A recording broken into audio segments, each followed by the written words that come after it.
Arable land is, according to one definition, land capable of being ploughed and used to grow crops. In Britain, it was traditionally contrasted with pasturable land such as heaths, which could be used for sheep rearing but not farmland. A quite different kind of definition is used by various agencies concerned with agriculture. In providing statistics on arable land, the FAO and the World Bank use the definition provided in the glossary accompanying FAOSTAT. Arable land is the land under temporary agricultural crops, temporary meadows for mowing or pasture, land under market and kitchen gardens, and land temporarily fallow. The abandoned land resulting from shifting cultivation is not included in this category. Data for arable land are not meant to indicate the amount of land that is potentially cultivable. A briefer definition appearing in the Eurostat glossary similarly refers to actual, rather than potential use. Land worked regularly, generally under a system of crop rotation.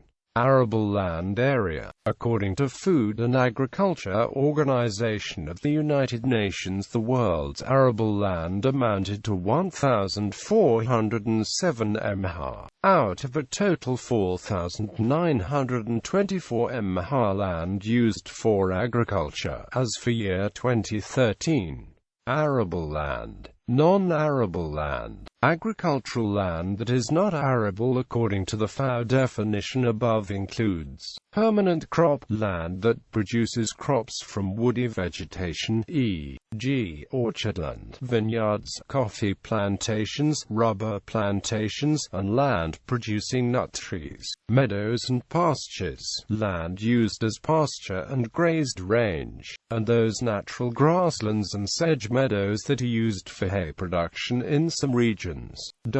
Other non-arable land includes land unsuitable for any agricultural use. Land that is not arable, in the sense of lacking capability or suitability for cultivation for crop production, has one or more limitations, e.g., lack of sufficient fresh water for irrigation, stoniness, steepness, adverse climate, excessive wetness with impracticality of drainage, excessive salts, among others. Although such limitations may preclude cultivation, and some will in some cases preclude any agricultural use, large areas unsuitable for cultivation are agriculturally productive. For example, USNRCS statistics indicate that about 59% of U.S. non-federal pasture and unforested rangeland is unsuitable for cultivation, yet such land has value for grazing of livestock.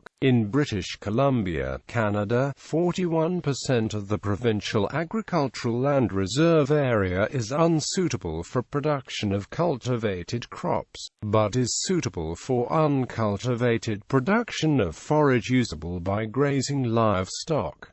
Similar examples can be found in many rangeland areas elsewhere. Land incapable of being cultivated for production of crops can sometimes be converted to arable land. New arable land makes more food, and can reduce starvation. This outcome also makes the country more self-sufficient and politically independent, because food importation is reduced. Making non-arable land arable often involves digging new irrigation canals and new wells, aqueducts, desalination plants, planting trees for shade in the desert, hydroponics, fertilizer, nitrogen fertilizer, pesticides, reverse osmosis water processes, PET film insulation or other insulation against heat and cold, digging ditches and hills for protection against the wind, and greenhouses with internal light and heat for protection against the cold outside and to provide light in cloudy areas. This process is often extremely expensive. An alternative is the seawater greenhouse, which desalinates water through evaporation and condensation using solar energy as the only energy input. This technology is optimized to grow crops on desert land close to the sea.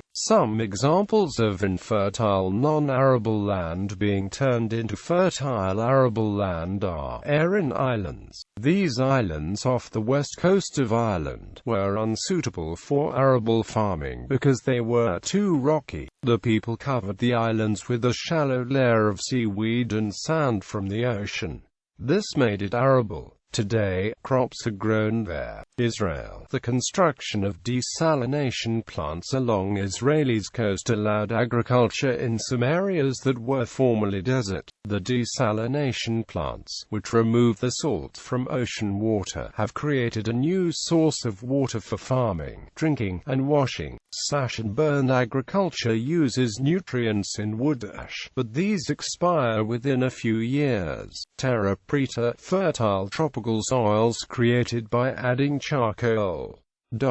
Some examples of fertile arable land being turned into infertile land are droughts like the Dust Bowl of the Great Depression in the U.S. turned farmland into desert. Rainforest deforestation. The fertile tropical forests are converted into infertile desert land. For example, Madagascar's central highland plateau has become virtually totally barren as a result of slash-and-burn deforestation, an element of shifting cultivation practiced by many natives.